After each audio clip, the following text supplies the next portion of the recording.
Hello friends, welcome to Susan and John MathTube. So we continue with our journey in complex analysis and we're going to learn about singularities in this particular video. In this lesson, we will try to understand singularities and types of singularities. Look at this. Suppose we have a real valued function 1 by x. You know that when you plug in x equal to 0, the function value will become infinite. That means when x is very near to 0, the function will start becoming bigger and bigger and bigger, and that creates infinity. And now imagine the same scenario in a complex valued function. For example, let's imagine we have a function something like 3z plus 1 by z minus 1. Tell me what will happen when z equal to 1 or z is very near to 1. The answer is obvious. The function will become very big that all the function values nearby. By the way, don't forget, in complex plane z equal to 1 means we are talking about, or z tends to 1 means we are talking about all the complex numbers neighboring 1. 1 means 1 plus 0i. Now look at this. It's 100% clear that all these values will be very large. So by residue, what we mean is by deleting this input, we calculate whatever is remaining. So we are deleting the large values and taking the remaining part. That's why it's called a residue. Okay, now look at this. We have a function which has two singularities.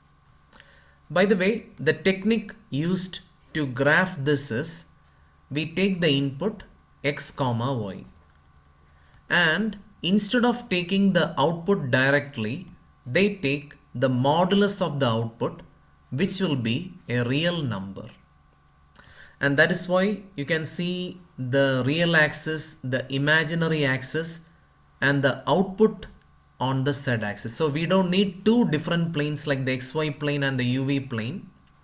Rather, they are using the three-dimensional system so that they can visualize the complex function.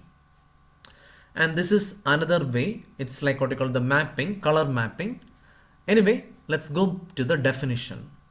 Now, these definitions are extremely important. Point number 1, singularity simply means a point which will make the function not analytic. A point in the domain which will make the function not differentiable. That is called singularity. Now, singularities are of three different types. It can be a pole, it can be a removable singularity, and it can be a essential singularity. Pole means the singularity will change the function into infinity in the nearby neighborhood. For example, if I suspect z equal to 5 is a pole, or if I suspect z equal to 1 plus i is a pole, then nearby 1 plus I, the output will be very big. Now, removable singularity means we can redefine and make the function analytic. And essential singularity means no one can reconstruct the function or redefine the function and make it analytic. Okay, so you can read the definitions over here. So point number 1, singularity means a point at which the function is not analytic. And singularities can be classified into 3. Pole. A pole is a type of singularity where the output approaches infinity. Now, look at this function. 4z divided by z minus 1 into z minus 7 the whole power 6. This function has two singularities. Obvious. Z equal to 1 and z equal to 7. The reason is very simple. If you are very near to 1, by the way, what I mean by very near to 1? In a neighborhood of 1, the function value will become very large. So this is a pole. What sort of singularity is this? It is a pole of order 1, or it is called a symbol pole. Now look at this. If you are very near to 7, 7 means 7 plus 0i, and near to means a circular neighborhood or the nearby places. The function approaches infinity. So z equal to 7 is a pole of order 6. Now look at this. If you can redefine the function and make the function analytic, that is called removable singularity. And a singularity which is neither a pole nor removable is called essential singularity. Now look at this example. Before we move on to the example, I want to show you one video so that you can visualize the singularities. So look at this. This is an analytic function, a well-defined function. Everyone loves analytic function because you can see that it is like smooth, it is differentiable everywhere. And you won't see any troublemaker in the analytic function because it is differentiable. Now this is the function e to the power z. I am sure you have heard of the function e to the power z. And by the way, I told you the technique used by the person who made this software is he takes input x and y and he finds the output and takes the modulus. Now look at this. This is the troublemaker. So you can see that there is a hole in the graph. There is a hole in the graph. That means there is input, output, and I can see a hole. Actually, it's not a hole. All the values went to infinity. You can watch this function and you'll be able to see a pole. Pole means a special type of, can you see? The function moves to infinity. And can you see the values are so big that we feel as if a hole is there in the xy plane. Okay, now let's move on to the next graph. This is the graph of sin z. Which function? Sin z. By the way, long back itself we proved that sin z is an analytic function. So it's a cute function. But now what I'm going to do is I'm going to rewrite the function. I'm going to call it sin z divided by z. And the reason I did that is you will understand if I plug in z equal to 0, you may feel as if the function is going to become not analytic. Now let's look at the graph of sin z divided by z. This is not the other function. This is not sin z. This is sin. Look.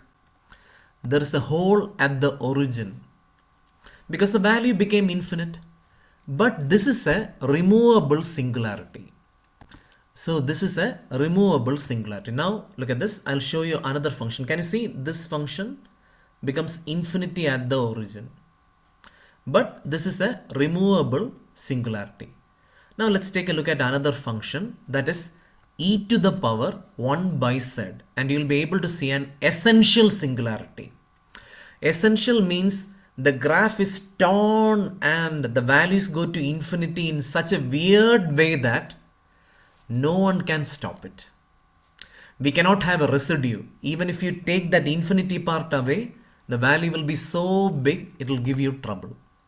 And long back in integration, in real integration, you used to call this a divergent function. Okay, so look at this. Here it's very near the origin. You can see the values are going to infinity. But this is an essential singularity. This function is called e to the power 1 by z. Okay, now we'll stop the video here. Z equal to 1 will change the function into infinity. That means very near to 1, the function will be very big. So it is a pole and it is a symbol pole. So another singularity is z equal to 2.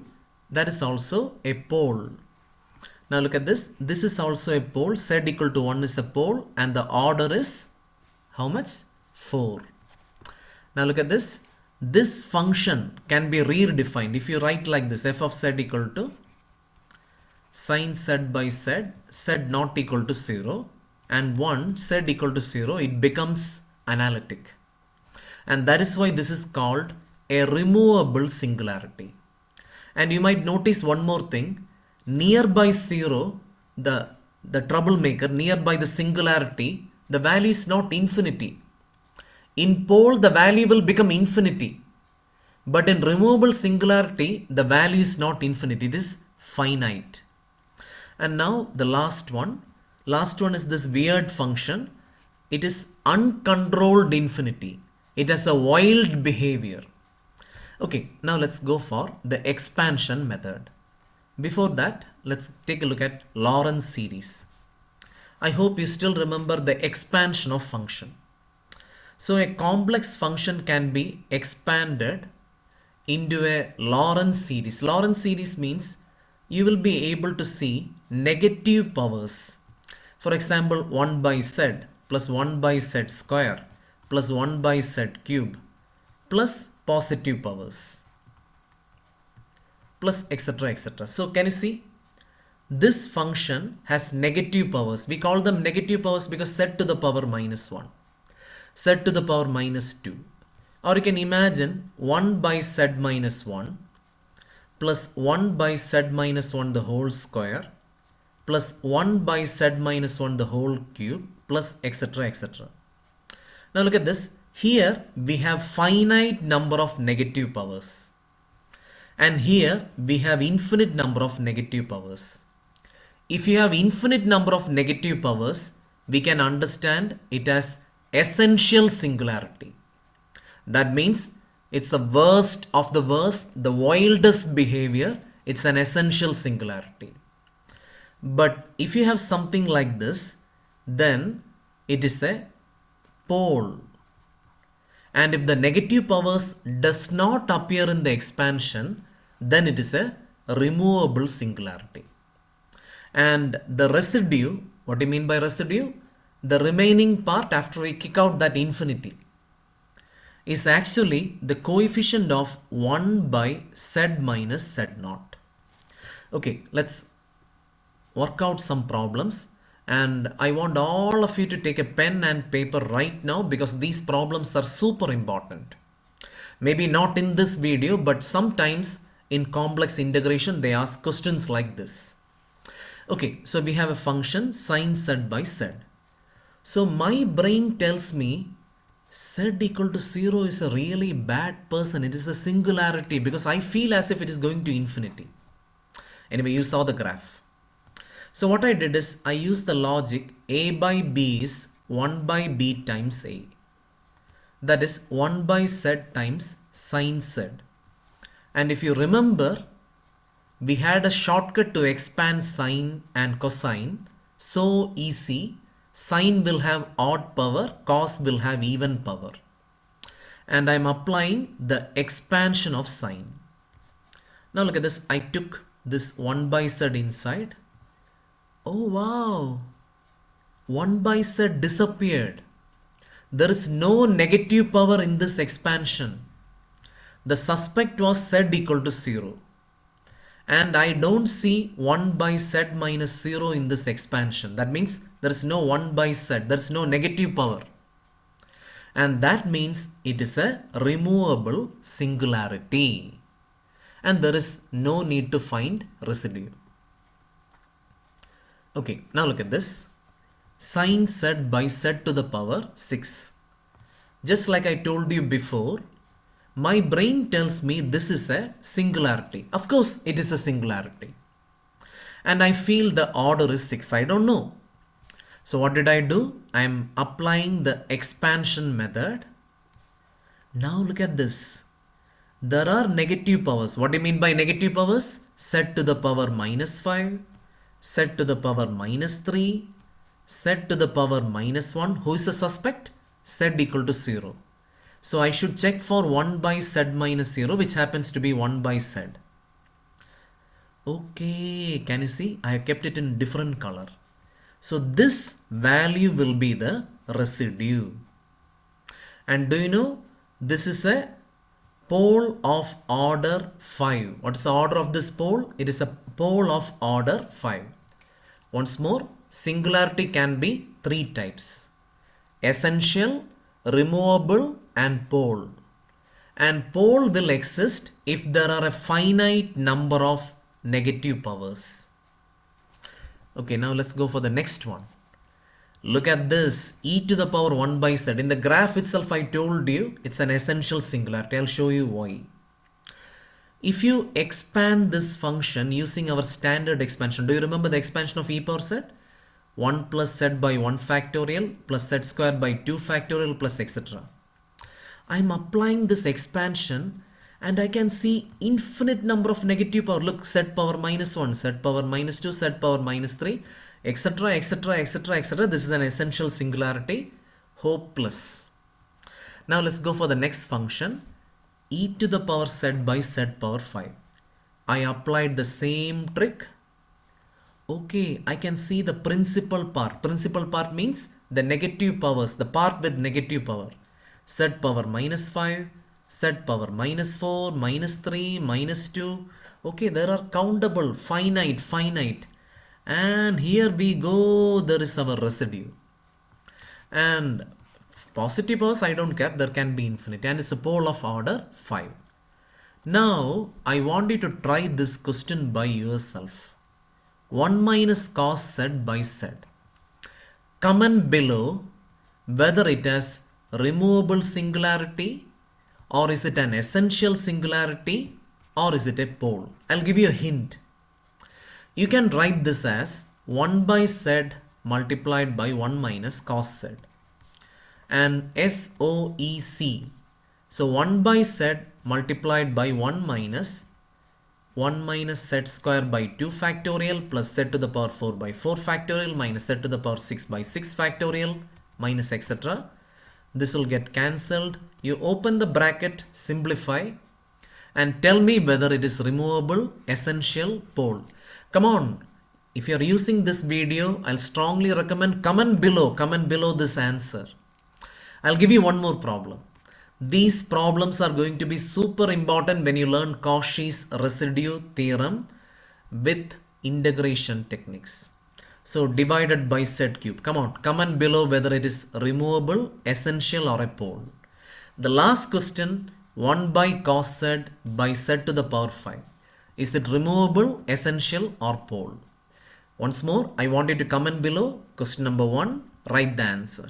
Question number 2, write the answer. Question number 3, write the answer. Okay, I'll be back with another video. And in the next video, we are going to learn a very systematic method. A very systematic method. Not the expansion method, not the graph method, not the definition, but a proper way to calculate the residue at the pole. So till then, my friends, bye.